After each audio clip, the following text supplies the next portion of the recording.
Hi everybody, it's me Tina, and today what I want to show you that is really easy to do on the Luminaire XP1 is put on a basting stitch. Now if you're doing a bag or maybe something big where you have to float your item, I'm doing a bag right now where I have to actually float the bag, okay, but I want to put a basting stitch around it to hold it on there, okay.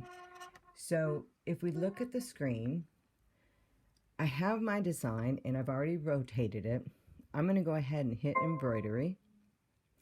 We're going to come to the layout screen. I'm going to hit layout, and this icon right here with the flower in it, if I go ahead and hit this, it's going to give me a basting stitch all the way around my design, okay.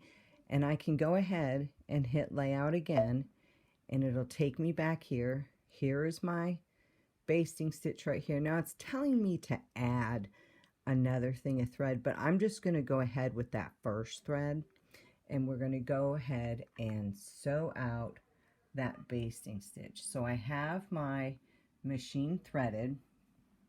I'm going to go ahead, we'll put down the foot and hit our start button there, and it's going to go ahead and sew out our basting stitch, and just kind of keep it smooth as it's going along.